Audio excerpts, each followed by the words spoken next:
Mm. ngiye ariko kureka ibitabo bene data badafite, njye mu byo duhuje kugira ngo nerekane purugatori iri hehe, Mm. kugira ngo nerekane purugatori iri hehe Ni muri ukuvuga Bibiliya. ibyo Ubundi ugiye kuvuga muri Bibiliya yera birimo, nabo birimo. ibyo ngiye kuvuga tubisanga no muri Bibiliya yera ya bene data. Yego. Iyo tugeze nko mu ibaruwa ya mbere Pawulo mutagatifu yandikiye Abanyakorinti, umutwe wa 3 umurongo wa 15, dusangamo purugatori. Mm. Ibaruwa ya mbere Pawulo mutagatifu yandikiye Abanyakorinti, umutwe wa 3 umurongo wa 15. Mm. Mwumva ukuntu hameze. Amy Pro Universal Records.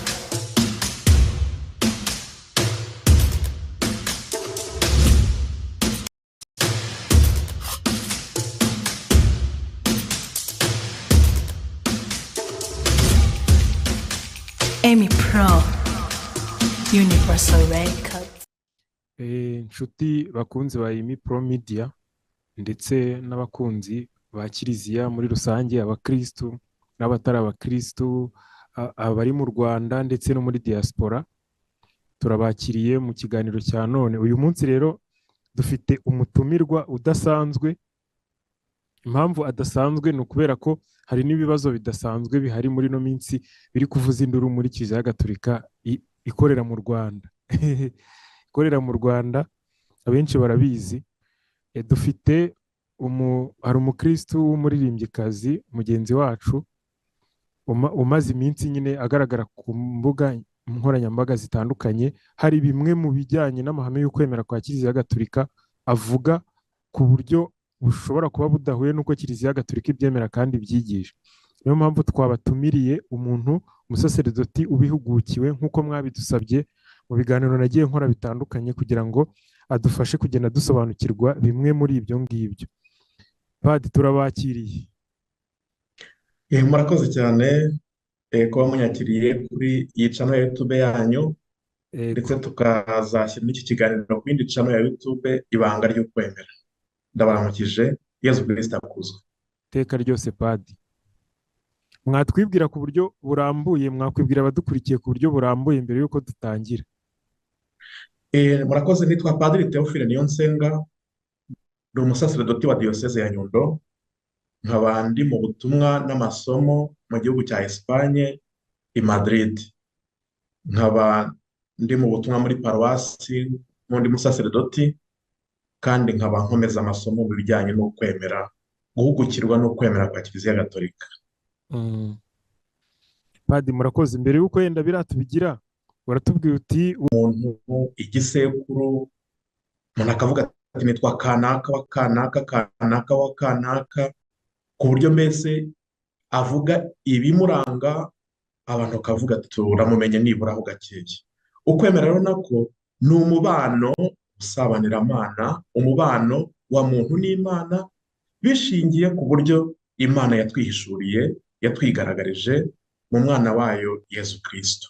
Bityo rero uko kwemera kukajyana n'ibiranga uko kwemera. Hari ukwemera, hari uguhimbaza icyo wemera, hari no guhamya cyangwa se gushyira mu ngiro icyo wemera. Ni nk'uko umuntu avuga ati ngira anniversaire, navutse itariki iyi, icyo tukite wenda ukwemera.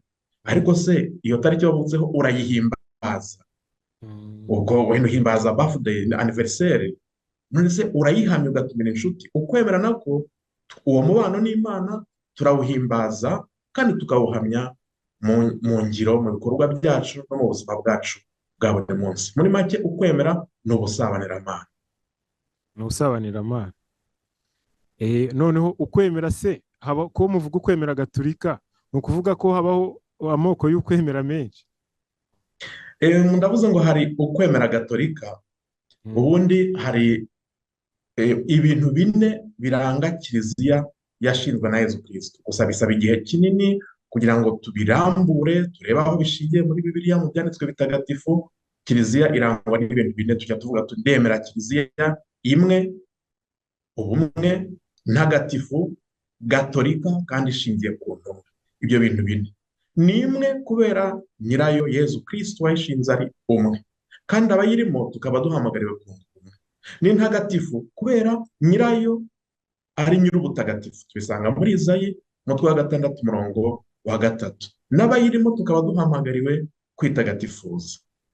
Nanone ishingiye ku ntumwa cyagiye Yesu Kristo yabwiye Petero ati Petero urutare kandi kuri urwo rutare nzubakaho kiliziya yanjye. Yewe no muri Mariko umutwe wa 3 Yesu atora intumwa, bityo tukagenda duhererekanya kwa kwemera kumwe guturuka ku ntumwa zabanye na Yesu Kristo. Ngeze kuri gatolika rero. Gatolika bivuga ubundi ntabwo ari gaturika, ni gatolika, katolike. Gatolika none abandi bajya batwita abanyagatolika baba bari kudutuka. ntabwo badutuka, nyine ni ukubera izo ndimi tudahugukiwe cyane, twumva icyo bashatse kuvuga, ariko twagumye kuvuga tuti turi abakristo gatolika, turi abakristo gatolika, ntabwo turi abakristo gaturika, gatolika, katolike. Katolike bivuga ikintu gifite umurongo, gisobanutse, mbese kitarimo confusion, kitavangavanze, kandi kigenewe bose. Niyo mpamvu umuntu no muri mu mvugo isanzwe muravuga ati ibyo ukoze ntabwo ari katolike, ibyo ukoze ntabwo bisobanutse, ntabwo bifite umurongo, ntibifite icyerekezo, kandi biteye isoni, ntibigenewe bose. Katolike ni ukuvuga ngo ikintu gifite umurongo, ni adjectif, ni ikinyazina gifite umurongo usobanutse kandi kigenewe bose, ntabahejwe kereka uwakwiheza. Mbese padi ni ukuvuga ko umurokore, umuprotesta aramutse akoze ikintu gifite umurongo gisobanutse kandi kigenewe bose yahita aba umukatolike. Aba ari katolike rwose mu buryo, muri sense large, mbese mu buryo bwaguye, kubera ko nta nubwo navuga wenda uwo muri iri dini gusa, n'utemera ku buryo bugaragara, n'utemera ku buryo bugaragara, wenda avuga ati njye sinemera n'Imana, burya aba afite ingemwe muri we za jambo w'Imana, kuko nk'uko tubisanga mu gitabo cy'Intangiriro, aho nyine bisaba umuntu usoma Bibiliya ngo yewe no kwa Yohani, mu ivanjiri ya Yohani umutwe wa 1, ngo mu ntangiriro jambo yariho, kandi jambo yabanaga n'Imana, kandi jambo akaba Imana, ngo nta na kimwe cyabayeho bitamuturutseho. Iryo jambo uhoraho yaremesheje byose niwe jambo w'Imana, niwe waje kwigira umuntu. Bityo rero buri wese waremwe yitwa ishusho y'Imana, yitwa umuntu, yifitemo ingemwe za jambo w'Imana, bityo udukorwa twiza yakora abahamya Kristo nubwo yaba atamuzi. Natanga nk'urugero, Imana nahoze mvuga Izayi umutwe wa 6 umurongo wa 3 niyo nyir'ubutagatifu, ikaba n'isoko y'ubutungane. Ubwo ndimo kuvuga mu mirongo ya Bibiliya aho biboneka. Icyiza nakora ntabwo ari njye soko y'ineza, soko y'icyiza, mbese aba ari nk'agashashi mvomye kuri nyir'ubutagatifu, nyiri neza, bityo ukora icyiza wese burya abahamya Imana. Nibyo Yesu Kristo yavuze ati erega utaturwanya bari kumwe natwe. Ubwo rero nukora ibyiza kandi byamurikira abandi, aba ari katolike. Abari katolike ni ukuvuga bano biyita ngo abaporo, ngo abadive, ngo abaki bose n'abayisilamu, ni ukuvuga nabo, kuko nabo nzi ko bajyamo bakora ibintu byiza kandi biri ku murongo kandi bigenewe bose. Ni abakatolike batazi ko ari bo. Ni abakatolike wenda adahimbaza. Navuze ko kwemera kujyana, urebye n'ibintu bine, hari kuvuga ngo ndemera, ndahimbaza icyo nemera. Uhimbaza ni celebre, tujya tuvuga nka abajene bati turacelebra, uyu munsi no gucelebra. Hari kuvuga uti ndemera, hari uguhimbaza icyo wemera, hari guhamya, kuviva, kuba mu buzima bwa buri munsi icyo wemera, ariko nanone hari no gusenga biturutse mu buryo wemera. Niyo mpamvu nka gatigisimu ya Kiliziya Gatolika ifite ibyo bice bine. Ukwemera, twemera iki, duhimbaza gute icyo twemera, noneho tugihamya gute mu myitwarire no mu buzima bya buri munsi icyo twemera, kandi tukagihimbaza kandi kikayobora ubuzima bwa buri munsi, kiduha umurongo wuhe wo gusenga. Ni nk'uko navuga ngo ndi umupapa, ndi umumama, ndabyitwararika birandanga no mu buzima bwanjye bwa buri munsi, nkabigaragaza mu bana banjye no mu baturanyi, kandi ku buryo n'abandi mbereka ubwo bubyeyi bwanjye mu buryo mvaho.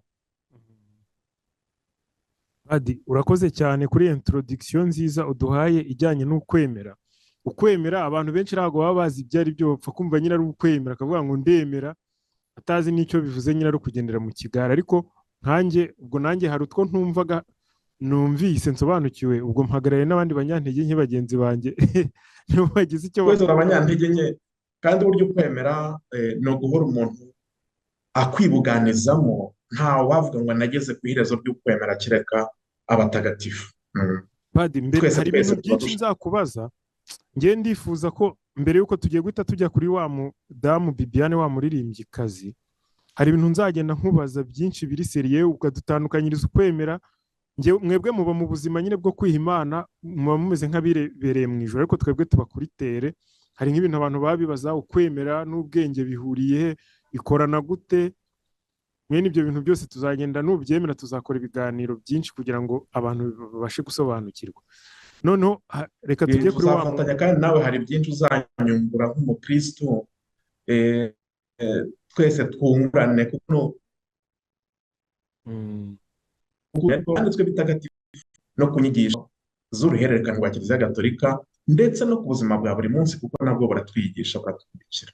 Yego rwose. Noneho Padi, umudamu w'umuririmbyikazi Gatolika w'umunyarwanda wo mu Rwanda witwa Bibiane, waba warigeze umwumvaho se? Uranarimvuze? Hari amakuru bifiteho?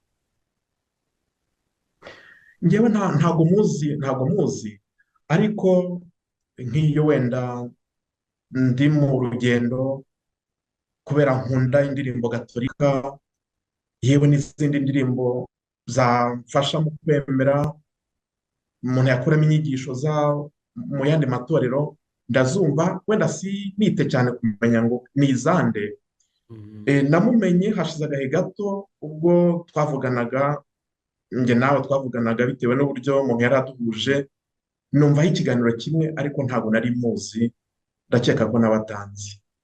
Padi nyine yahoze ari umukristukazi mugenzi wacu nkatwe, tumeze nk'aho ibintu byinshi tubyumva kimwe bijyanye n'ukwemera kwacu.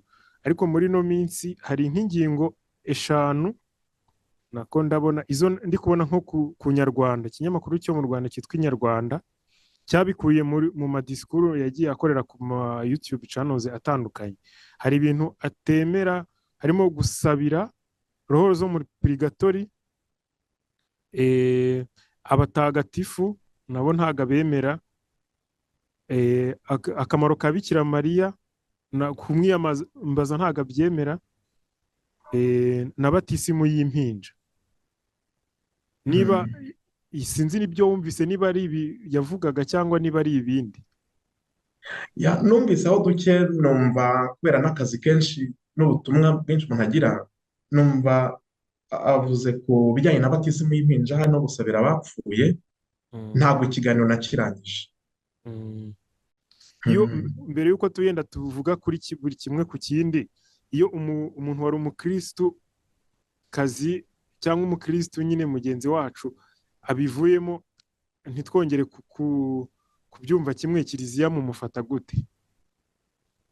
Kiliziya ni umubyeyi, ntabwo imuca, ntabwo imutuka, ntabwo imuvuma. Kiliziya ntivuma, itanga umugisha, ahubwo Kiliziya iramusabira, kandi igahora imeze nk'umubyeyi urambuye amaboko, ategereje ko umwana wayo yagaruka, ikamuhobera, ikamwakira. Mujya mubona iyo twakiriye abagarukiramana, aho gusanga babyungukiyemo kuruta abakristu basanzwe bagerageza kugenda neza. Ugasanga abantu baretse umubyizi wabo, ndavuga nko ku mibyizi, dukunze kubakira ku mibyizi. Ugasanga korari zabukereye, abari kujya kwicira inshuro no gushaka imibereho, uwo mubyizi barawuretse, bati tuze kuririmbira abagarukiramana, tubafashe gusenga, tubafashe guharikira Imana. Na Kiliziya rero ni umubyeyi, ihora itegereje abana bayo. Kandi Yezu yarabivuze muri Yohani umutwe wa 17, ati si bo bonyine nsabira, ndasabira abazanyemera babikesha kwemera izina ryanjye. Ati hari n'izindi ntama zitari mu rwuri. Na Yohani umutwe wa 10, ati hari n'izindi ntama zitari mu rwuri, nazo nzakora ku buryo nzizana, kugira ngo habe umushumba umwe n'urwuri rumwe. Abantu harakomeye. Yezu Kristo ntabwo asabira gusa intama ziri mu rwuri, n'izindi zitari mu rwuri arazisabira. None se Padi, uvuze ikintu cyiza cyane, Kiliziya ni umubyeyi nyine, ntago imujugunya, ahubwo yanagarutse irabyishimira, abantu bamwe bakareka n'ibyo bari bagiyemo bakaza guhimbaza kugaruka kwe. None ko ubwo ngubwo ngiye kukubwira ikintu yenda cyabaye, insida yabaye ubihuze n'ibyo wari umbwiye. Nk'ubwo hari inkuru, hari undi musaserdoti twakoranye ikiganiro witwa Rushigajiki Jean Pierre, ambwira ko indirimbo z'uwo muririmbyikazi bazihagaritse kuri Pacis TV no kuri Radio Maria Rwanda. None se ubwo gutyo, ubwo kiyo attitude Kiliziya yagize ubwo ni y'ububyeyi? ntago ndinjira mu kumenya niba barazihagaritse cyangwa batarazihagaritse, dore ko n'indirimbo ze z'uwo mubyeyi ntazizi, ntago nzizi. Wenda nshobora kuba nazumvise kumwe umuntu umva nk'indirimbo za korali, ntazi ngo iyahimbwe nande. Murazi ko hari n'indirimbo turirimba cyangwa se tukumva korali yaraziririmbye akazishyira kuri YouTube, tuti ni korali kanaka, ariko tutazi ngo uyu muzika ni bashyize ku manota, ese texte amagambo ni ayande, umuzika ni uwande, twe tukiririmbira twitagatifuza. Ariko Kiliziya niba ibuze iti izi zaba zihagaze wenda kubera impamvu runaka, ntabwo ibihagaritse umuntu, kuko hari igihe dukunze kwitiranya ikintu cy'umuntu n'umuntu. Aho biratandukanye. Ushobora kuvuga uti kubera impamvu runaka mu gihe runaka iki kiba gihagaze, ariko ntabwo Kiliziya ijya iheza umuntu ngo imuhagarike. Umuntu niwe wakwiheza, ariko Kiliziya ntabwo iheza umuntu. Okay, akunda kumvise, ni ukuvuga we mwaheje indirimbo ze, ntabwo we mwamuheje. Navuze ko ntabwo ndimo kubyemeza kuko ntabwo nasomye iryo tangazo. Aya makuru nyamenye hano. Umusaserdoti wabivuze Piero yavuze ko bazihagaritse, hari umusenyeri ubishinzwe ufite mu nshingano ze bayazihagaritse kuko nta nubwo bakizicuranga. Ikindi kandi hari n'izindi ndirimbo ziryoheye amatwi nziza rwose, Kiliziya yagiye ihagarika. Hari nk'iyo nibuka nanakundaga cyane kubera melody, ijwi uburyo iririmbitse neza, ariko wakurikira teoloji yayo, nubwo wazumva mu modoka, muri kwasiteri, mu rugendo. Murazi ko hari indirimbo zituryohera mu matwi wumva mu rugendo, mu bitaramo n'ahandi, ariko utazishyira muri liturji, kuko abakristo gatolika bazi gutandukanya ibyo bintu bibiri. Nk'iyo ndirimbo ntabwo nzi uwayihimbye, ngiye gusa n'uyivuga ngo mbega ibyishimo byanjye, mbega ibyishimo byanjye. Ntabwo nyibuka neza, niba ndangije uyu mwaka nkireba iyi si, hari benshi babuze ubugingo. Urumva nk'iyo ndirimbo iririmbitse neza, ariko ubundi ntabwo uwapfuye ari igihano. Ubuze uti hari benshi bambuwe ubugingo, wagira ngo Imana itwambura ubugingo kandi buduha. Muri Yohana umutwe wa 10 umurongo wa 10 agira ati, naje kugira ngo intama zanjye zigire ubugingo kandi zibugire busagambye. Niba rero umuntu aririmbye ati ngendanyije uyu mwaka yacyahumeka, akenshi twagiye twinjirirwa n'amasengesho afite irangi ry'ahandi, singiye kuvuga ngo ryahehe, afite irangi ry'ahandi, ku buryo umuntu asenga ati Uwiteka Mana ndagushimira ko nge ndamutse mpumeka. Hari benshi bageze ahacecekerwa batagihumeka, ariko nge ndagushimira kuko nge nkiri muzima. Wagira ngo wapfuye ni igihano, kandi harimo abapfuye bageze mu ijuru. Ukagira ngo ni igihano. Buryo ushobora kugira ngo ni igihano, cyangwa se tugasenga tumeze nk'abarimo kwereka Imana imihigo ko ari twe twesheje imihigo. Urugero, Uwiteka Mana ndagushimira ko nge ndiye nkaba mpembutse. Hari abarimo guhonyoka n'inzara hariya mu mihanda, ariko nge ndariye ndatamiye rwose, singizwa dawe. Iyo nta sengesho ririmo. Wagira ngo uwo wishwe n'inzara, utabonye icyo kurya, wagira ngo Imana yamuhannye, wagira ngo iramwanga, wowe ikabikunda kumuruta. Ayo masengesho rero nubwo aryoheye amatwi, ndetse wumva harimo poezi, harimo n'imizikarite, ariko tugomba gushishoza. Hari n'indirimbo nziza zaririmbwa gutya ariko zidafite inyigisho za Kiliziya Gatolika kandi zihuye n'ibyanditswe bitagatifu n'inyigisho no kwemera bya Kiliziya. ngerageje kubisubiza muri rusange. Gutyo ni muri rusange ubwo gutyo byo birumvikana, hari n'izindi zafatirwamo nyinshi cyane. Nyinshi, niyo mpamvu muri buri diyoseze haba komisiyo ya liturujia igerageza gusansira, ni ukuvuga kurobanura indirimbo zajya muri liturujia, ndavuga muri liturujia y'amasakaramentu ya misa, n'indirimbo umuntu yareka twita z'Imana zikaririmbirwa hanze, abantu bakitaramira, ariko twagera mu bintu biri seriye byo kwemera, byo guhimbaza ukwemera, aho ngaho umuntu akavuga ati oya, ni ukwitonda. Hari nk'ukuntu tujya turirimba, ndamwumva mu birenge, ndamwumva mu mutwe, ukaba wagira ngo Yezu Kristo muzima muri Ukarisitiya ahagazemo n'ibirenge, nk'uko umuntu ihagarara mu ngorofani cyangwa agahagarara mu ikamyo. Aho rero biba bisaba kugira ngo witonde, tuziririmbe hanze, twibyinire, ducinye akadiho, ariko tumenye gutandukanya ibintu, kuko nta gupfa kuvangavanga. Nahoze mvuga ni Kiliziya ni Gatolika. Padi, iki kiganiro kiri kugenda kindyohera. Noneho kuri Bibiane, uno munsi ndashaka kukubaza, ni ibintu byinshi atemera, reka tujye tuvuga kimwe kimwe bitazacanga abantu. Ikintu kijyanye na purigatori ndetse n'abatagatifu,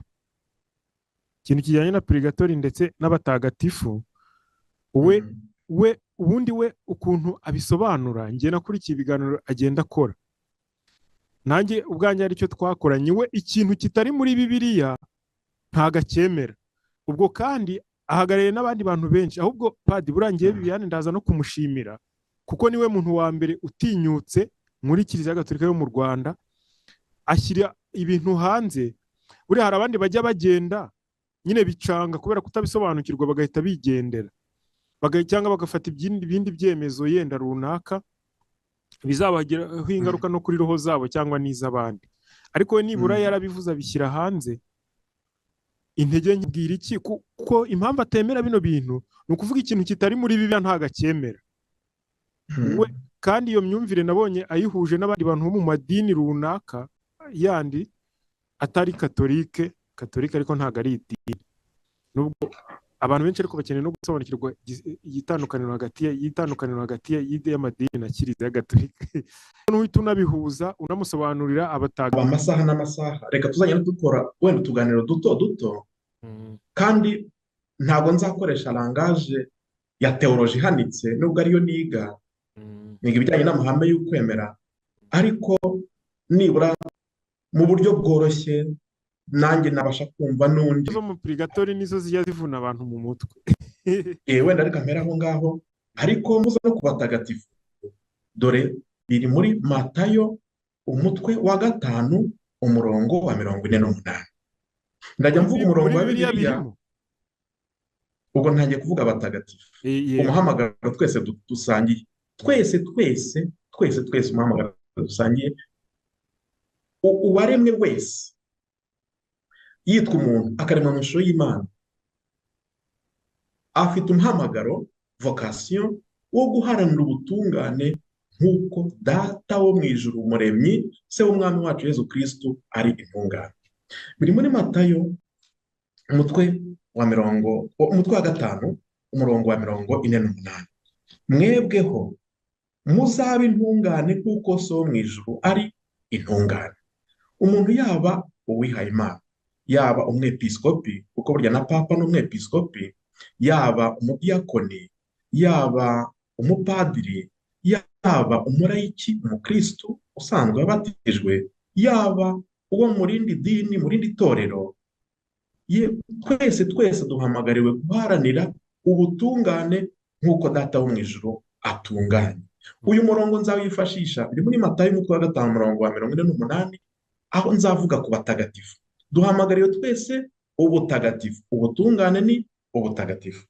Yewe niyo tugiye mu gitabo cy'iyimuka Misiri umutwe wa 19 yimuka Misiri, naho dusangamo uwo muhamagaro, kandi ubwo yimuka Misiri mu isezerano rya kera dusangamo uwo muhamagaro. Ahubwo biratangaje aho Uhoraho yagiye yibutsa kenshi umuhamagaro basangiye abantu, umuhamagaro basangiye wo kuba intungane.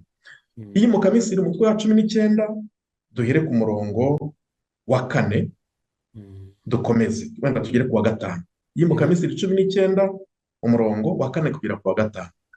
Wenda uzumva iki kiganiro nyuma ashobora kuzafata Bibiliya yakoresha yaba Bibiliya ntagatifu yaba Bibiliya yera akabyisomera.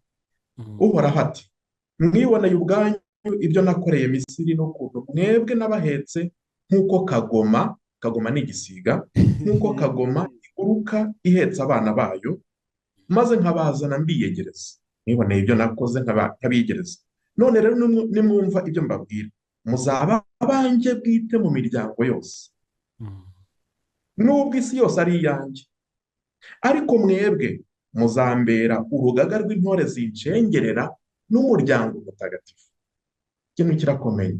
Muzambera urugaga rw'intore zincengerera, gushengerera Imana imbonankubone, kandi mumbere umuryango mutagatifu. Hehe, turimo kumva abatagatifu aba ari bo abashengerera Nyagasani imbonankubone. Nk'uko Pawulo abivuga, ndaza kubabwira ngo uko turamera ntibirigaragaza, ariko nibyigaragaza tuzaba tureba Nyagasani nk'uko ari by'ukuri. Nk'uko ari by'ukuri. Noneho ngiye kuvuga gato kuri purgatori. Mbere y'uko mvuga kuri purgatori, nta kintu Kiliziya Gatolika yemera kandi yigisha kitanditse muri Bibiliya ku buryo bw'ako kanya direkite, cyangwa ku buryo busaba gusobanukirwa Bibiliya. Nanjye kuvuga ngo ku buryo bw'enga cyangwa se buryo bwishe, ariko busaba gusobanukirwa na Bibiliya. Icyo kintu bibe nka premise duhereyeho. Nta kintu na kimwe Bibiliya nako Kiliziya Gatolika yemera kandi yigisha kitanditse muri Bibiliya ku buryo bw'ako kanya buri wese asoma agahita amubona, cyangwa ku buryo buhishe busaba kwiga Bibiliya. Yohani umutwe wa 21. Ariko ibi ndabisobanura kuri bose, ntabwo ndasubiza uwo mubyeyi, ndabivuga nk'uko umuntu atanga inyigisho muri Kiliziya, kuko ntabwo byaba bikwiye bijyanye na purgatori no gusabira abapfuye. Twahoze tuvuga tuti twese twaremewe ubuntu, umuntu wese we kumenya Imana, gukunda Imana no kwikorera mu bavandimwe. Tubisanga mu gitabo cy'Intangiriro umutwe wa 1 umurongo wa 26 kugera ku wa 27, uburyo twaremwe mu ishusho y'Imana. Ubwo butungane uburyo tugenda tubwuzuza, ariko ntabwo ari byo nshaka gutindaho uburyo twuzuza ubutungane twaremanywe, ahubwo ndagira ngo njye ku ngingo nyirizina ya purgatori, gusabira roho mu purgatori, gusabira abapfuye. Ese bimaze iki? Biri he muri Bibiliya? Nagira ngo mvuge nti iki kiganiro cyagirira akamaro benshi, kuko ntikigamije guhindura umuntu ngo kimugire umukristo Gatolika atabishaka, ahubwo kigamije kugira ngo ari twebwe abakristo Gatolika dusobanukirwe, ari n'abandi bemerera ahandi bamenye bati bariya abakristo Gatolika bemera iki kubera iyi mpamvu. Burya umuntu wenda uciriritse mu myumvire niwe udashaka kwiga no kumenya, naho umuntu w'umuhanga aravuga ati nubwo uriya ntatuye aho atuye, ntemera ibyo yemera, ariko iyo mbimenye bituma mwubaha. Ni nk'uko umuntu yakugenderera ukaba uzi uti arya iki, anywa iki, ukamwakiriza icyo akunda icyo ashoboye, ukamurinda icyo atemera, icyo adafata. Hari yewe n'uwo bakura ku kintu runaka kubera uburwayi. Kumenyana bituma twubahana kandi bigatuma tunuzuzanya. Iyo menye ngo kanaka ashoboye iki, akunda iki, niho namwiyambaza kuko mba muzi. Kumenya burya nabyo ni impano y'Imana, kujijuka, kujijurana no kwemera kwiga. Nahoze mvuga nti ibyo Kiliziya Gatolika yemera kandi yigisha byanditse muri Bibiliya ku buryo bw'ako kanya buhita bugaragarira buri wese. Hakaba n'ibindi byanditse ku buryo busaba kwiga Bibiliya, kwicukumbura no kuyisesengura, ariko byanditse. Bimwe muri ibyo tugiye kubireba nka purgatori. Hari ndetse nka Yohani Intumwa mu mutwe wa 21 yaravuze ku murongo wa 25 ati hari n'ibindi bintu byinshi Yezu yakoze babyanditse bakabirondora byose, ngira ngo ibitabo byakwandikwaho ntibyakwirwa kuri iyi si yose. Hano ndasomye Padi, aho hantu hasubiremo neza, kubera ko ndi kuganira na Bibiane, ndetse hari n'umunyamakuru witwa Plaisir kuri YouTube channel yitwa Zaburi Nshya. Yanteye iyo ngingo ndayibura, donc bo bemera ibintu ibitari muri Bible, ntago babyemera. Ahubwo ako kantu iyo verse yisubiremo neza bayumve, nanjye nyifate mu mutwe, izambera intwaro. n'uwakoresha Bibiliya yera, kuko nk'isezerano rishya turarihuje. Ivanjiri ya Yohani umutwe wa 21 umurongo wa 25 yabisangamo. Hari n'ibindi bintu byinshi Yezu yakoze, babyanditse bakabirondora byose, ngira ngo ibitabo byakwandikwaho ntibyakwirwa kuri isi yose. Yezu akomeje gukora, kandi iyi Bibiliya dufite mu nyandiko yabanje guhererekanywa mu mvugo, mu magambo, ku buryo banditse iby'ingenzi, ariko ibyo Kiliziya Gatolika yemera kandi yigisha byose byanditse muri Bibiliya ku buryo bw'ako kanya direct bugaragarira buri wese, cyangwa ku buryo bw'amarenga, ariko bisaba gucukumbura Bibiliya. Ikindi kandi hari n'uburyo Kiliziya itangaza inyigisho zishingiye kuri Bibiliya. Bamwe bati ibi ni bishya, kuki bitahozeho, bimeze bite? Kiliziya irakura nk'uko abantu dukura. Ngiye kubasomera n'ubundi ibaruwa yandikiwe Abahebureyi, umutwe wa mbere umurongo wa mbere kugera ku wa 3. Imana muri make yaratwihishuriye muri Yezu Kristo, byararangiye. Ariko haravuga bati none se hari irindi hishurwa, hari ukundi kwigaragaza kw'Imana? Oya, ntako. Yezu Kristo niwe wibanze akaba n'uw'imperuka. Mu yandi magambo, nta wundi n'umwe Imana izatuma yariyiziye ubwayo mu mwana wayo Yezu Kristo. Aho ngaho se ko hari abantu bajya babonekerwa, hari abantu Yezu ajya abonekera. Voilà, icyo ni cyiza cyane. Kandi uravuze ngo yaje rimwe ngo ntazagaruka. Ubonekewe n'ubundi azashimangira Yezu ati ashaka iki? Amategeko y'Imana, ibyanditswe bitagatifu. Ntago azavuga ngo hari undi usumba Yezu Imana data izatuma, hari Yezu wenda ni mugufi, hari undi uzaza amusumba. Amabonekerwa azashimangira n'ubundi ibyanditswe bitagatifu. Niyo mpamvu amabonekerwa atazana ingingo nshya z'ukwemera, icyo twita dogme de foi, ahubwo azashimangira ibyanditswe bitagatifu, ibyo Kiliziya Gatolika yemera kandi yigisha. Ariko rero ntavuze mu magambo gusa, reka mbisome kugira ngo tutagira wenda teoloji ihanitse cyane, ahubwo mbishyire muri Bibiliya abakristo twese duhuriyeho. Nari mvuze ibaruwa yandikiwe Abahebureyi, umutwe wa mbere umurongo wa mbere kugera ku wa 3. Imana imaze kubwira abasokuruza bacu kenshi no ku buryo bwinshi ikoresheje abahanuzi, natwe muri iyi minsi turimo, ari nayo y'imperuka, akantu karakomeye. Muri iyi minsi turimo ari nayo y'imperuka, yatubwirishije umwana wayo, ari we yageneye kwegurirwa byose, akaba ari nawe yabiremesheje byose iyo biva bikagera. Umwana uwo Yezu Kristo niwe buranga bw'ikuzo ry'Imana n'ishusho rya kamere yayo, ni nawe kandi uhagaritse byose kubw'ububasha bw'ijambo rye.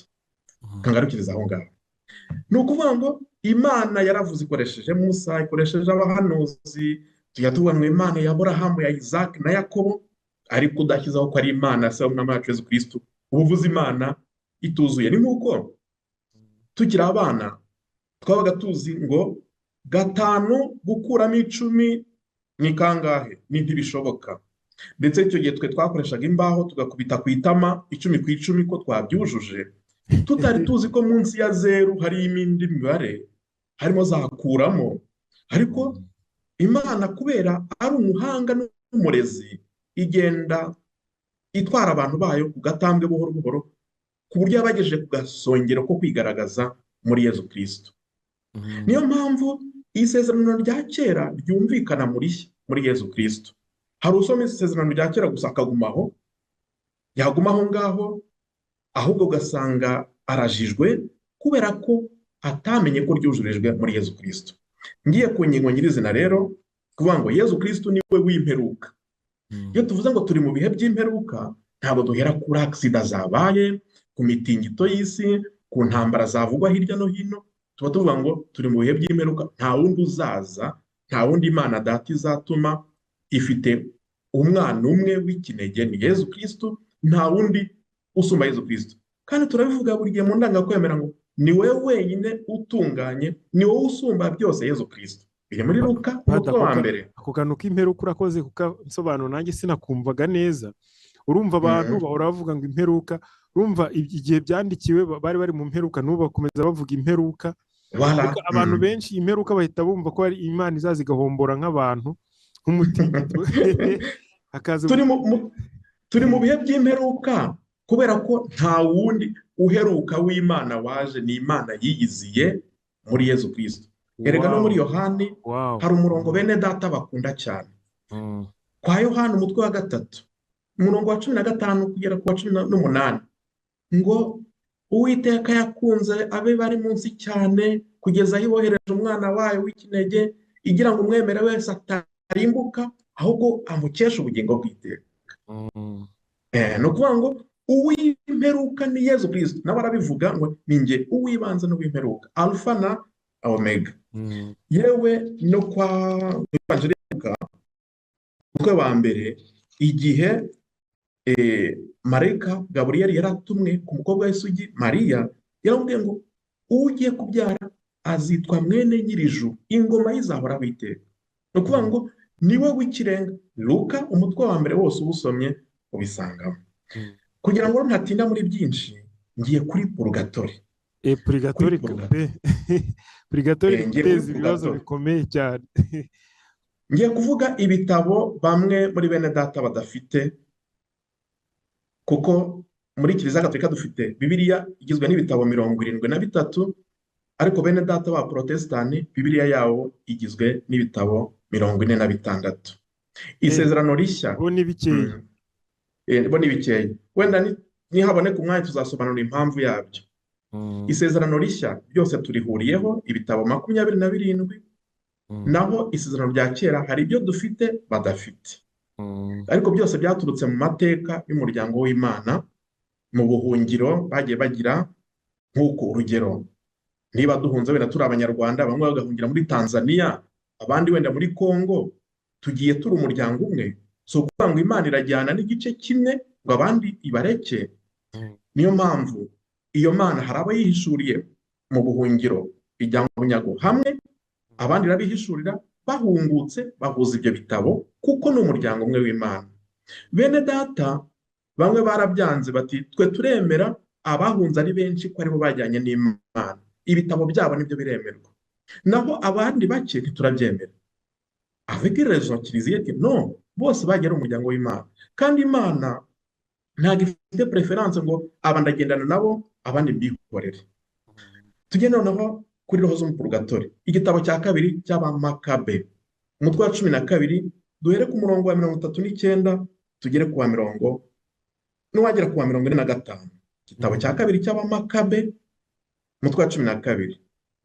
Ngiye guhera gusa ku murongo wa 43, ariko mvuze ko uwabona umwanya yahera ku murongo wa 39 akagera ku wa 45. Byagenze gute? Mu gihe cya Alexandre le Grand, wari umwami w'abami w'Abagereki, bahatiye bamwe mu muryango w'Imana kurya inyama z'ingurube zari zatuwe ibigirwamana. Barabyanga, abenshi bemera gupfa bati ntidushobora guhemukira Uhoraho, twebwe turya ibyatagatifujwe. Ariko bamwe bagenda bameze nka yanya, ariko se koko Uhoraho tugiye kurwanirira, twaba ku rugamba wenda ugasanga ntashoboye, uwakeza n'Imana z'abanyamahanga, utsinze akaba ari we tuyoboka.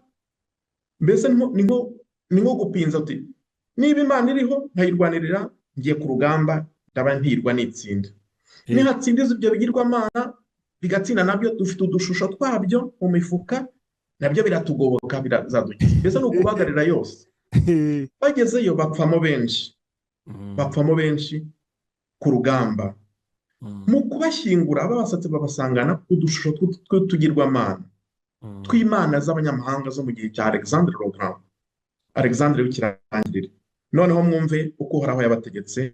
Ngiye guhera ku murongo wa 43. Umutware wabo witwaga Yuda Makabe, ntabwo ari Yuda Isikariyote. yakoranyije amaturo y'abantu be, yohereza i Yeruzalemu amadarakima, yari amafaranga bakoresha mu Bugereki, yohereza 2,000 agira ngo bature igitambo cy'impongano z'ibyaha. Icyo gikorwa cyiza kandi cya gipfura yaragitunganyije, abitewe n'uko yazirikanaga izuka. Koko rero iyo ataba yizeye ko abaguye ku rugamba bagombaga kuzuka, gusabira abapfuye ntacyo byajyaga kuba bimaze, ndetse byari kuba n'ubucucu. Yabikoze kuko yazirikanaga izuka. Ibiramambu ntiyashidikanyaga ko hari ingororano itagira uko isa igenewe abapfiriye mu busabanira-Mana, abapfiriye muri grâce, mu nema.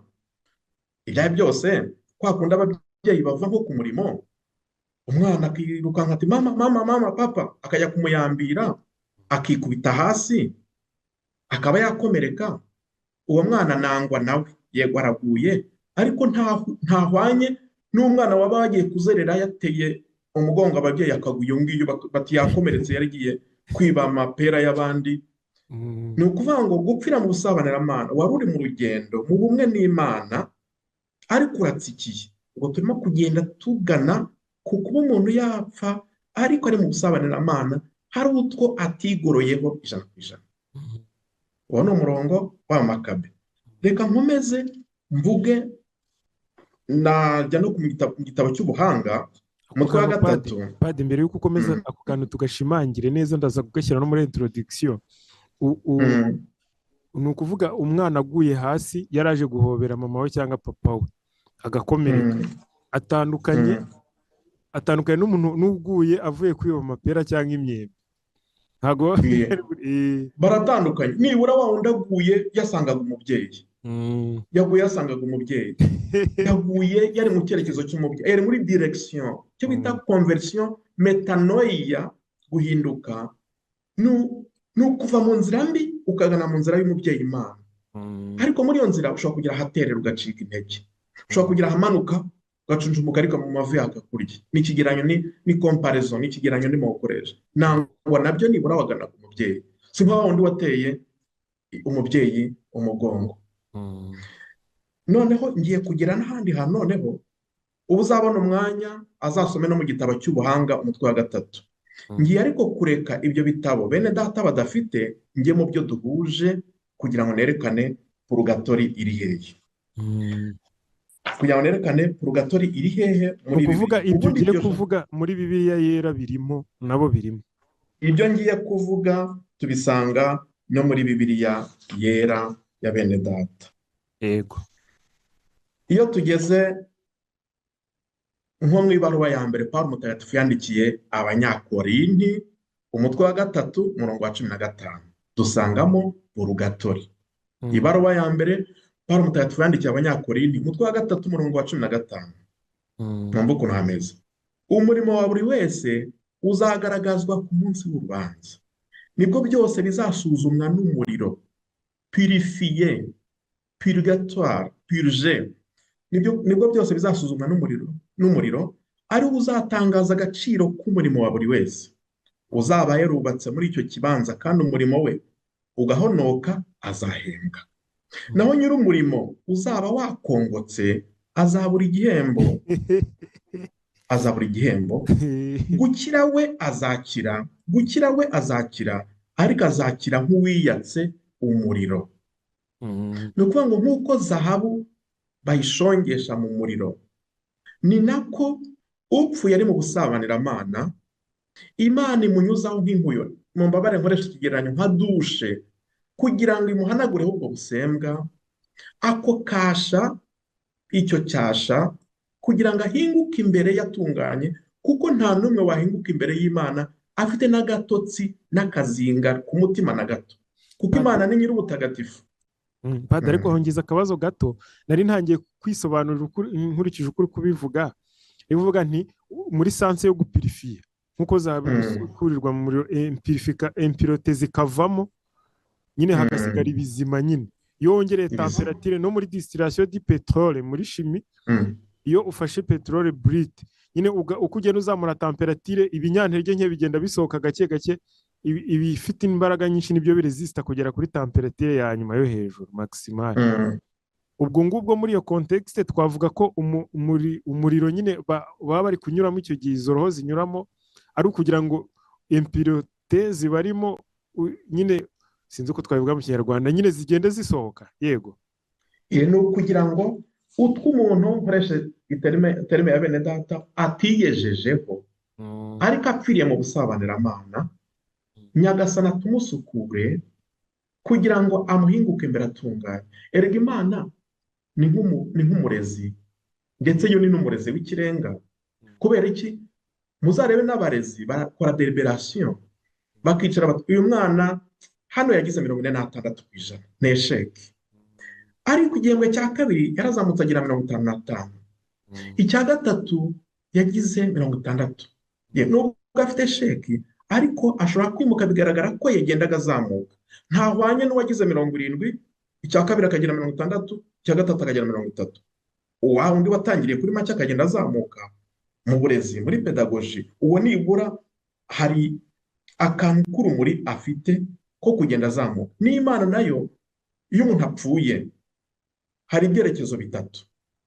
Umuntu apfuye ari mu cyaha kiganisha ku rupfu, ubwo aho ngaho twebwe muri Kiliziya Gatolika twemera ko ibyaha byose bitareshya, ariko kandi ndavuga aho biri, ndavuga aho byanditse kugira ngo ntavuga ibiri mu mutwe wanjye gusa. Ibyaha byose ntibireshya. Hari ibyaha biganisha ku rupfu, mbese ni nk'uko haba hari umugozi uhuza A n'umuntu B, ibyo byaha bigakata bigaca wa mugozi. Ibyo ubipfanye, ibyaha biganisha ku rupfu, le péché mortel, uwo ni mu muriro utazima. Nubwo wasenga gute, nubwo wahimbaza misa zingahe umusabira, ntacyo zamara, ahubwo zigirira akamaro abandi. Icyo ni icyerekezo cya mbere cy'umuntu upfuye. Ndayerekana aho biri muri Bibiliya mu kanya. Icyerekezo cya kabiri, upfiriye mu busabanyiramana mu byaha byoroheje bitaganisha ku rupfu, ntabwo aganishwa mu muriro utazima, anyura muri purgatori igihe hari utwo atigoroyeho n'Imana, nyamara ariko atari mu byaha biganisha ku rupfu, agasukurwa kugira ngo azagere ibudapfa mu ijuru. Icyerekezo cya gatatu, upfuye ari mu busabanyiramana kandi yera de atunganye rwose, uwo ako kanya ni mu ijuru atanyuze muri purgatori. Icyitonderwa, ugize amahirwe akanyura muri purgatori yamaramo igihe kingana iki, byanga bikunda bitinde bishyire kera abazashyika mu ijuru. Igihe kinini gishoboka padi, igihe kinini gishoboka ushobora kumara muri purgatori ni ikihe? N'igihe gito gishoboka? Aho rero ntawe ukizi, ni Nyagasani ukizi wenyine. Ntabwo umuntu avuga ngo iki kiroroheje, iki ni igihe cyinshi. Ngiye no ku mabonekerwa yabereye i Fatima mu 1916 na 17 kuri ba bana batatu, harimo witwa Jacinta, Francisco na Lucia. Nka Jacinta wari ufite imyaka hafi 7, yari afite 6. Imana yamweretse mu muriro utazima ko harimo abarimo, ndetse Yesu Kristo amwereka n'abari muri purgatori. Ngiye noneho ntabwo navuga ngo ni igihe runaka kugira ngo ntavangavanga abantu cyane. Ngiye kwerekana uburyo ibyaha bitandukanye. Mwazasoma mu ibaruwa ya mbere ya Yohani umutwe wa 5 umurongo wa 16 gukomeza, umuntu ashaka kagera ku wa 20. Uburyo ibyaha bitangana. Niba umuntu abonye umuvandimwe wakora icyaha ariko icyaha kitajyana mu rupfu, namusabire maze Imana imuhe ubugingo. Niba koko icyaha yakoze kitajyana mu rupfu, ukuvuga ngo niba icyaha umuntu yakoze kitajyana mu rupfu, umuntu namusabire. Habaho icyaha kijyana mu rupfu, uwakoze icyo cyaha siwe mvuga ko mugomba gusabira.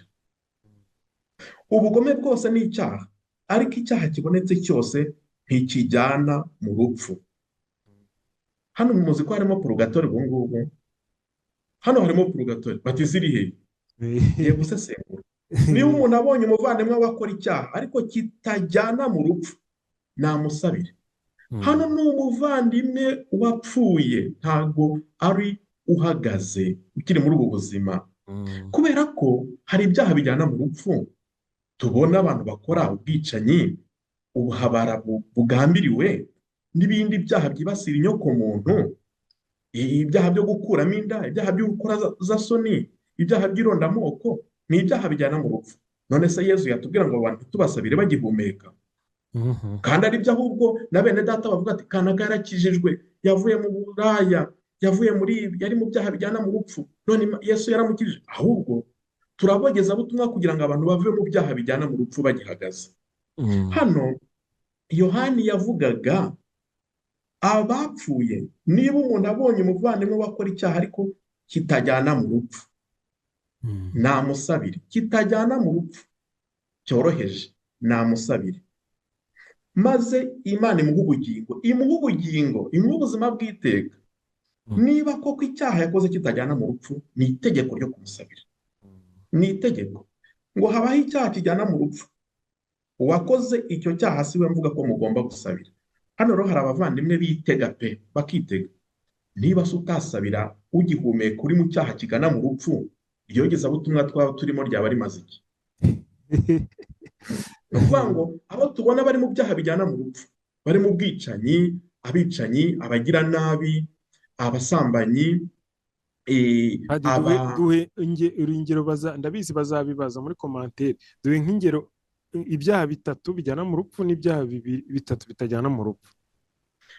Hano rero byasaba nanone ikindi kiganiro cyihariye, kuko tujya mu mategeko y'Imana. Urajye usenga Imana imwe gusa kandi azaba ari ikunda gusa. Niba umuntu asenga ibigirwamana, kuraguza, kubandisha, guterekera n'ibindi, ibyo byose bijyana mu rupfu. Urajye utunganya biriya byose bijyanye n'amategeko y'Imana. Urajye utunganya umunsi w'Imana, gusiba misa utarwaye, utarwajije, misa y'icyumweru, icyo cyaha kijyana mu rupfu. Ntuzarahire izina ry'Imana mu busa cyangwa mu binyoma. Kurahira izina ry'Imana urikinisha, ntuzice, ntuzasambane, ntuzibe, gusenya ingo z'abandi, ibyo byaha biganisha mu rupfu. Ubwo fata amategeko y'Imana, kuyarwanya, kuyarengaho, ibyo byaha bijyana mu rupfu. Kongeraho ya mizi 7, noneho hari imizi 7 karundura y'ibyaha. Karundura y'ibyaha ujya ureba no ku minota kugira iminota itaza kuduciramo ikiganiro tutageze kuri conclusion ya none. Hari nk'imizi y'ibyaha byo bita imizi, ibindi byaha bishamikiraho nk'ubusambo, ubunebwe, ishyari, ubwirasi, guha umwanya irari ndangagitsina, kuriha umwanya, kuryihingamo no kuryikuzamo, uburakari, ubugugu. Iyo mizi 7 yose iyo igiye mu bikorwa, ibyaha ikugushijemo biganisha ku rupfu. Ubwo dushobora gufata amategeko y'icumi y'Imana, twongeraho iyo mizi 7 y'ibyaha, bibaye 17, ukongeraho n'ibindi noneho byaha bijyana n'amategeko 5 ya Kiliziya: kudahazwa, kudahabwa penetensiya, kudasabira Kiliziya, kudafasha Kiliziya. Ibyo bisaba gucukumbura amategeko y'Imana, amategeko ya Kiliziya, ndetse n'iriya mizi 7 y'ibyaha. Ndakomeje mvuga kuri purgatori, maze kuvuga ngo uyu murongo usesenguye ibyaha byoroheje n'ibyaha biganisha ku rupfu, igihe Uhoraho atwihanangiriza mu ibaruwa ya mbere ya Yohana, umutwe wa 5, guhera ku murongo wa 16, ngo abakoze ibyaha biganisha ku rupfu kubasabira ntacyo bimaze. Ntabwo baba bavuga bagihagaze muri ubu buzima, ahubwo Imana ishaka ko abagihagaze muri ubu buzima bari mu byaha biganisha ku rupfu tubasabira, twagira amahirwe bakabivamo, kugira ngo batazabipfana bakagera muri impossibility, mu buryo budashoboka bwo kugira icyo umuntu yabakorera. Ngiye kuri purgatori, umuntu ko uyu murongo bisaba kuwumva. Ngiye ku wundi murongo werekana nanone purgatori nk'uko twabyiyemeje, no gucukumbura Bibiliya. Niko bimeze, kuko abantu bayumva uko bishakiye bitari byo. Mu ivanjiri noneho ya Matayo y'umutwe wa 12 umurongo wa 31, bagiye kutubwira uburyo ibyaha bibabarirwa muri ubu buzima na nyuma y'ubu buzima hakaba imbabazi. Uyu murongo vraiment ni impeccable ngo ntusanzwe. ngo ibyaha. Ibyaha birababarirwa Mm. haba muri ubu buzima ndetse no mu buzaza. Ubwo Kandi n'ivanjiri y'Amatayo purigatori hitizamo aho ngaho. iyo ni purgatori nyine, purije, purifiye, ni ukuvuga ngo hari isukuriro, hari ugusukurwa na nyuma y'ubu buzima. Ibyo no mu Biri mu barokore no muri ivanjiri. bibiliya y'inshuti zacu z'abarokore birimo. Bene data barayifite cyane. Ivanjiri y'Amatayo baranayikunda cyane. Matayo 12 umurongo wa 31, ngo nicyo gituma mbabwira nti icyaha cyose n'ubutukamana bwose bizababarirwa, ariko gutuka Roho Mutagatifu ntibizababarirwa. Kandi nihagira uvuga umwana w'umuntu nabi azagirirwa imbabazi, ariko navuga nabi Roho Mutagatifu ntazagirirwa imbabazi, ari muri iki gihe ari no mu kizaza.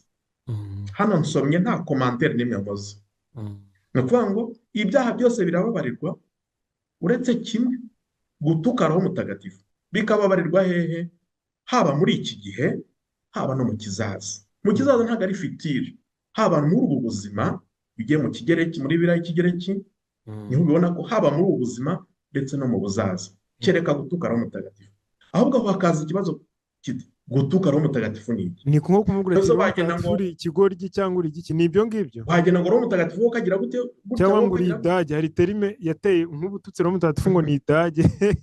Waba umututsi. oya, ntabwo ari ukugenda ngo wisararanga utuka umwuka wera ukanareba, ahubwo gutuka Roho Mutagatifu ni ibintu bitatu.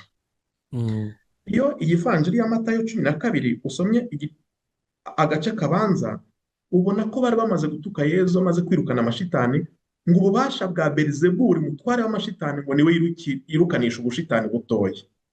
Bivuge ngo gutuka Roho Mutagatifu ni ugufata ububasha bw'Imana ukabwita ubwa sekibi.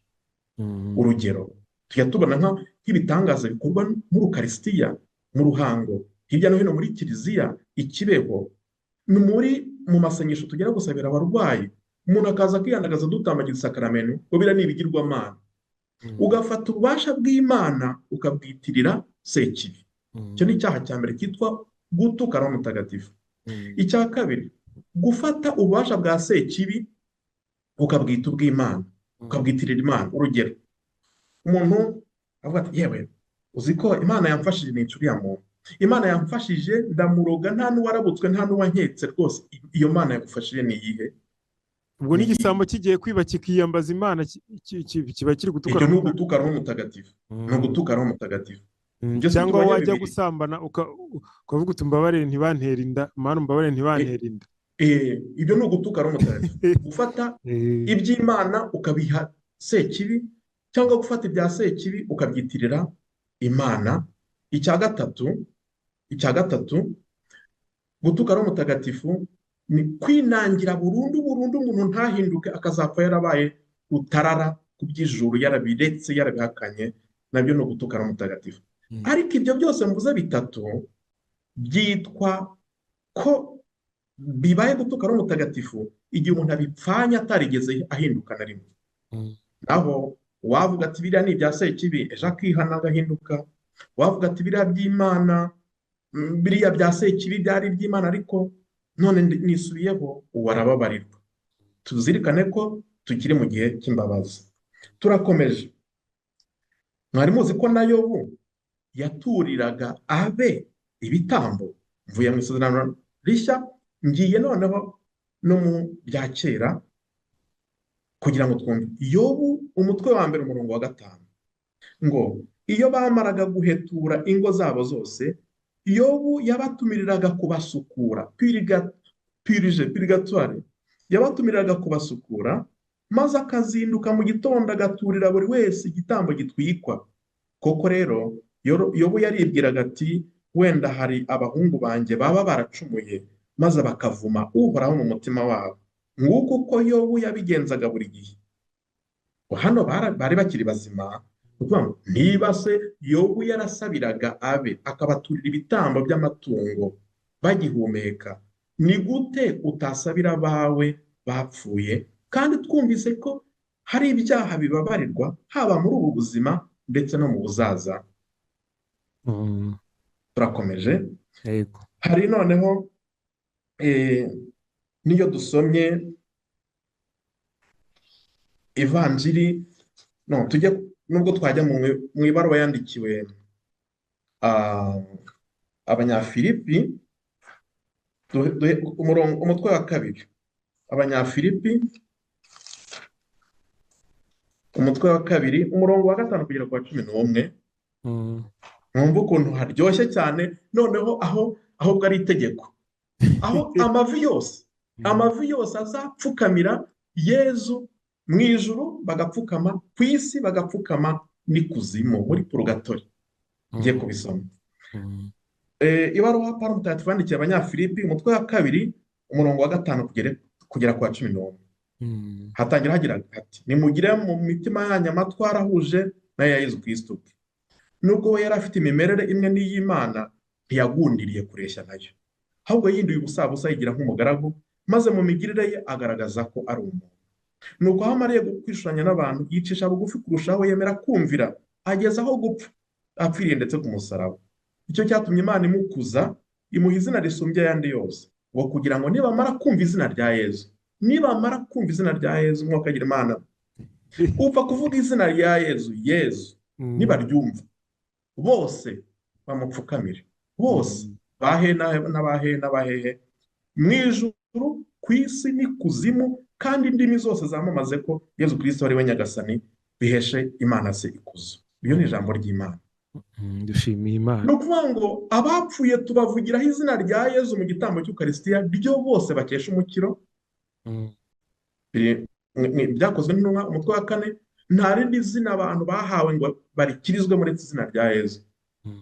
Nta kindi cyadushimisha uretse abo bavandimwe bapfuye kubavugiraho izina rya Yezu, kandi aho rivugwa rikagira agaciro rudasumbwa ni mu gitambo cy'Ukaristiya, ngo kugira ngo nurivuga mu ijuru bapfukame bashengerere imbonankubone abatagatifu, ku isi natwe abakiri mu rugendo duce bugufi imbere ya Yezu Kristo, n'ikuzimu ni ukuvuga muri purugatori, ahantu hatatu horahavuga. Ubu se mvuze n'uyu murongo, noneho ahubwo ari n'icyaha kudasabira abapfuye, ahubwo ni no kubahemukira. Uwo murongo ngiye kugira bene data batajya babasabira, ubwo bakoze ibyaha, ubwo ni ibyaha byinshi. Yezu aravuga ati dawe bababarire, ntabwo bazi icyo bakora. Tuzi nawe tutakambira ku musaraba niyo bivuze, avuga ati dawe bababarire. Ngiye gusoma aho biri ari itegeko. Iyaba abazakora iki kiganiro bose bazasoma mu ibaruwa Pawulo mutagatifu yandikiye Abanyaroma umutwe wa 14 umurongo wa 8 kugera ku wa 10. Uyu nawe ufashe mu mutwe. Abanyaroma umutwe wa 14 umurongo wa 8 kugera ku wa 10. Handitse gutya: niba turiho tubereyeho Nyagasani. Kuba niba tukiri muri ubu buzima tubereyeho Nyagasani. Niba kandi dupfuye dupfira Nyagasani. Twabaho twapfa turi abanyagasani. Koko rero nicyo cyatumye Kristo apfa akazuka, kwari ukugira ngo abe ari we ugenga abapfuye n'abazima. Niwe ugenga abapfuye n'abazima. Wowe rero niki gituma ucira umuvandimwe wawe urubanza? Cyangwa niki gituma usuzugura umuvandimwe wawe, ko twese tuzashyikirizwa urukiko rw'Imana? Mu yandi magambo, urinde wo kuvuga ngo yarapfuye ngo ntakiri uwa Kristo sinamusabira, uramukura mu biganza bya Kristo waramuremye. Kuko iri somo riravuga ngo niba turiho turabanyagasani, niba dupfuye turabanyagasani. Ahubwo buriya gusabira abapfuye ni no kwamamaza ko Imana yatsinze, ifite ububasha ku bazima, ifite ububasha ku bapfuye. Ntabwo Imana twayikatiye imbibi ngo dushyireho uruzitiro, bariyeri, ngo hano rero Mana nubwo waremye ushoboye kugera hariya ku bazima, ariko hariya abapfuye nta jambo. Mu gihe cy'umunyagitugu ntuza Staline ndetse n'uwitwa Mussolini, baravuze ngo ngewe mfata umuntu akiri muzima nkamutegeka, nkamukoresha icyo nshaka, yapfa akaba aribwo muha papa akayobora abapfuye. Kuvuga ngo byari igitugu icyo gihe, aho bavuga ngo niba ari apfuye nibwo muha papa akamusabira. Nubwo byari igitugu, ariko bari bavugishije ukuri, kuvuga ngo nibura aho abaganga bavuga bati birarangiye, byarangiye, nta kindi twakora, nimujyane. Kiliziya yo iravuga iti ntabwo byarangiye, kuko Wow. Imana twemera ifite ijambo ku bazima, ifite ijambo ku bapfuye, kandi ifite n'ijambo ku batagatifu. Aho rero harakomeye cyane. Iri somo rirakomeye. Twabaho twapfa turi abanyagasani, koko nicyo cyatumye Kristo apfa akazuka, kwari ukugira ngo abe ari we ugenga abapfuye n'abazima.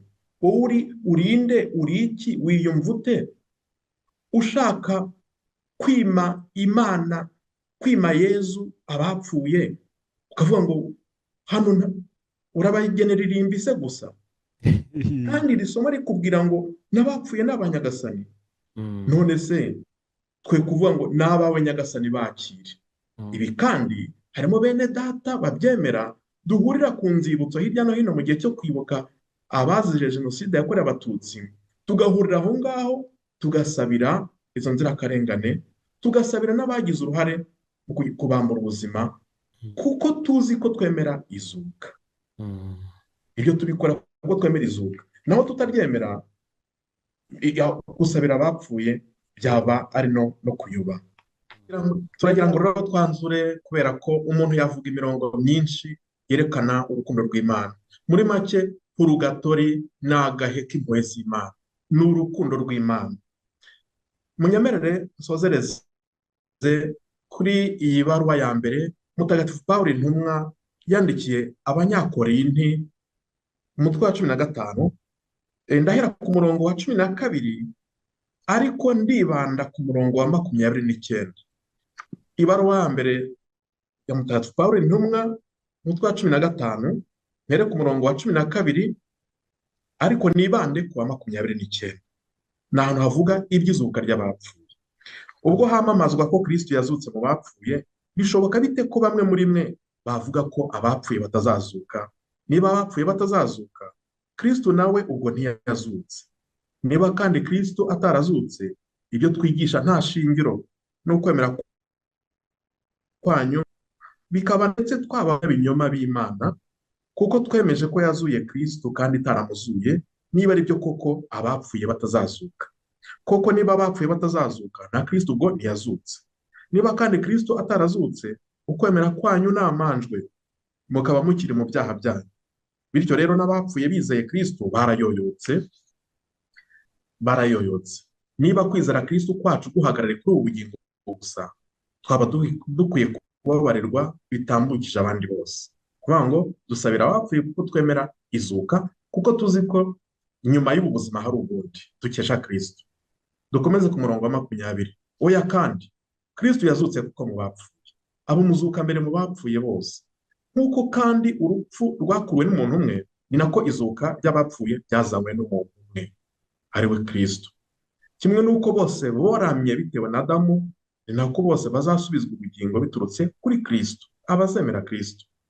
Nyamara buri wese mu rwego rwe. Ngiye ku murongo wa 29. Bitabaye ibyo, ababatirizwa abapfuye baba bashaka kugera ku ki? Niba koko abapfuye batazazuka, ni iki gituma bababatirizwa? Natwe ubwacu kuki twahora twishyira mu makuba? Buri munsi ruhora rungera amajanja, simbeshye. Bavandimwe, mwekuzo ryanjye muri Kristo Yezu umwami wacu. Mu binyejana bya mbere bya Kiliziya, ibaruwa ya mbere yanditswe na Pawulo, harimo abemeraga kubatirizwa abapfuye. Mutekereze kubatirizwa umuntu wapfuye. Ubwo ni nk'uko umuntu data yarapfuye, kwa kundi witangira undi yenda hari nk'urugingo rwangiritse kwa muganga, ukavuga utereka inkingi, akaba yamuha urugingo. Ngiye kumuha impyiko. Ni ukubera ko abo bari bafite ukwemera guhambaye mu gihe cya Pawulo, kandi natwe hari benshi bafite uko kwemera. Vuga ati twapfa twaba bazima turi aba Kristo. Twabisomye mu ibaruwa yandikiye Abanyaroma mu twa 14. Kuvuga ngo turi bazima turi aba Kristo, twapfuye turi aba Kristo. Mbese Kristo nta mbibi afite kuri muntu, nta mbibi afite. Buriya Kiliziya, muntu kuva gisamwa Kristo burya mugeraho. Mwibuke Bikira Mariya agisama ajya gusura Elizabeth mutagatifu, abana bombi baraganiye. Yohani Batista wari mu nda ya Elizabeth ngo yuzura ibyishimo, yuzura ari mutagatifu, ndetse na Elizabeth aravuga ati numvise ko undi ari muzima. Bityo na kiliziya iha umugisha ababyeyi batwite. Ni ukuvuga ngo kiliziya umuntu agisama yamuha umugisha, yavuka ikamubatiza, ndetse ntabwo kiliziya imeze nk'umubyeyi gito ngo ibatize gusa umuntu imuterere yicwe n'inzara, imuha mu mbabarire ijambo agiye gukoresha nk'ibimutunga ni nk'ibere ry'Imana, imuha ukarisitiya ntagatifu kugira ngo azakure, imuturisha ijambo ry'Imana, ukarisitiya ntagatifu, isengesho ry'ababyeyi. Bityo niba arya neza, yavutse neza ku bw'abatisimu, arya neza ku bw'isengesho, ku bw'ijambo ry'Imana, ku bw'ukarisitiya, agomba gukura mu gukomezwa. Iyo sakaramentu ryo gukomezwa, isakaramentu ry'umuntu ukuze, watuma, wabyara muri batisimu, wahagararira abandi, wajya muri komite, wayobora abandi. Ariko kameme turi abantu, hari igihe ashobora kugira gutya akarwara nka malariya kakamukubita hasi ku mubiri, kiliziya ihita ihagera kubw'isakaramentu ryo gusigwa kw'abarwayi. Hari igihe n'akarwara ka roho, ibyaha, intege nke, igihe wenda polisi cyangwa abagenzacyaha bahagera, kiliziya nayo ihageza penetensiya. Iyo ni teoloji ya Mutagatifu Tomasi wa Akwini.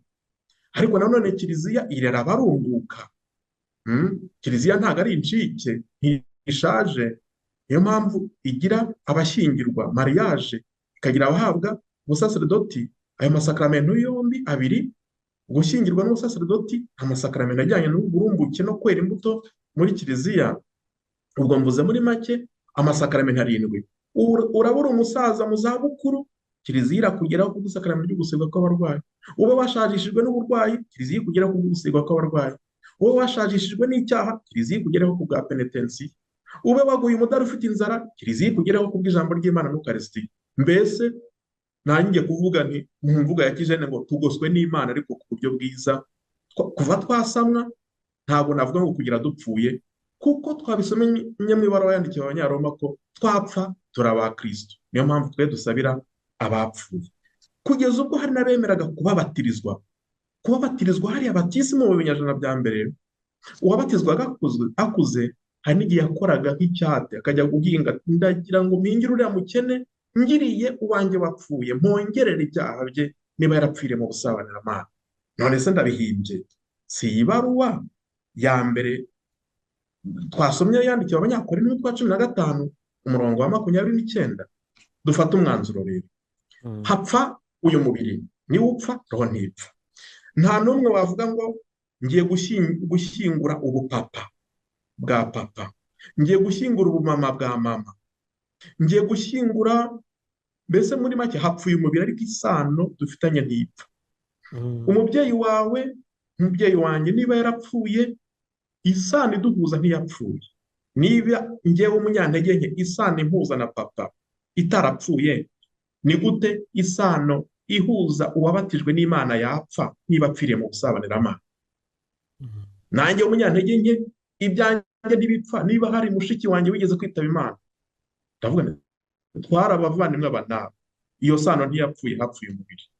Ni gute none mu mutima w'Imana yapfa buheriheri bikarangira? Ikindi rero ni uko tubavugira izina rya Yesu mu gitambo cy'ukarisitiya, kugira ngo niba bari mu ijuru bamupfukamire. Twabisomye mu ibaruwa yandikiwe Abanyafilipi, bamushengerere nk'abatagatifu. Niba bakiri muri purugatori, ikuzimu, nabo bamupfukamire, iryo zina baryunamire ribakize. Noneho natwe abakiri mu rugendo ryatuvugirwaho tugakira. Niyo mpamvu papa ahora avuga ati munsabire, nanjye nkasobaza abavuga ni munsabire. Niyo mpamvu turaza gusoza n'isengesho tuti dusabirane, kubera ko twaba turi mu rugendo turi abakristo, twaba twapfuye turi abakristo. Umwanzuro rero navuga imirongo myinshi cyane, ariko tugomba no kugira wenda ikiganiro kitarambuye cyane kuko tuzakomeza. Ngiye kuvuga indunduro ebyiri. Indunduro y'urukundo, indunduro y'urukundo, agasongero k'urukundo ni gupfira uwo ukunda, kabone n'ubwo yaba atabizi, ukamupfira nubwo yaba atabizi, wenda atanagukunda. Biri mu Ivanjiri ya Yohana umutwe wa 15 ngo njye sinkibita abagaragu ahubwo mbese inshuti, ntawagira urukundo ruruta urw'utanga amagara ye kubera abakunda. Indunduro y'urukundo, umuntu ashobora tujya twumva abasore ngo ndagukunda sheri nagupfira. Ushobora kumfira koko, hari n'ababyeyi bagiye bapfira abana babo, ariko kumfira ntibinkuraho icyaha nakoze. Kuvuga ngo indunduro y'urukundo ni ugupfira uwo ukunda, kandi wamupfira bikamusonera bikamukuriraho ibyaha yari yarakoze. Ibyo ni Kristo wenyine wabishoboye. Tuzi n'abantu b'intwari bagiye bitangira abandi babatabara, mu mafilimi tujya tubibona, akemera kwinaga nko mu mazi mu muriro, akararuza abantu akabakuramo akabakiza, ariko niba barakoze ibyaha barabigumana. Nubwo yabitangira, ni Kristo wenyine wageze ku ndunduro y'urukundo rwo gupfira abakunda, wenda batanamukunda, kandi yabapfira akabasonera akabakura ku ngoyi y'icyaha. Iyo ni indunduro ya mbere. Indunduro y'ububasha rero niyo ya kabiri. Indunduro y'ububasha, agasongero k'ububasha, ni ukwizura mu bapfuye kandi ugaha n'abawe kugira uruhare kuri rya zuka. Kuko ntabwo indunduro y'ububasha ari ukubakiriza ibiremereye, nubwo wabibatuzamo ariko ntiwazabazura. Nta wundi wageze ku ndunduro y'urukundo, ni Kristo wadupfiriye kandi akaduha kugira uruhare ku mutsindo we. Indunduro y'ububasha ni Kristo wenyine wayigezeho, we wizuye mu bapfu. Umuntu ushobora byose uvuga ati ndi igihangange, atsinze urupfu rwe akagarukira aho ntiyaba ari igihangange. Arutsinze akizura mu bapfuye akagaruka mu buzima, ntabwo twamusenga, ariko ageze aho aha n'abandi kugira uruhare nabo bakajya bazura, twamusenga Kristo tukamureka. Ni Kristo wenyine wabishoboye, niwe wageze kuri izo ndunduro y'urukundo no ku ndunduro y'ububasha. Uwo tumwemere, tumuture abacu, twishyire umupaka mu gusabira abapfuye, ahubwo n'abatagira ababasabira. Abo ngabo buri gihe mu misa dufite amasengesho abiri mu gitambo cy'Ukaristiya, ngo wibuke n'abavandimwe bacu bapfuye bafite ubwizere bwo kuzazuka, n'abandi bose bapfuye usanzwe ufitiye impuhwe. Amasengesho abiri dusabira abitabye Imana, abazwi n'abatazwi, abataremereye muri Kiliziya Gatolika n'abayemereyemo, kubera ko impuhwe z'Imana ntizigira umupaka. Ndumva nasorezerezaho. Murakoze. Nyagasani Yezu abane namwe kandi abahe umugisha. Ineza ya Nyagasani duhoreho, ariko kandi amizero yacu ahore amushingiyeho ubu n'iteka ryose. Amen.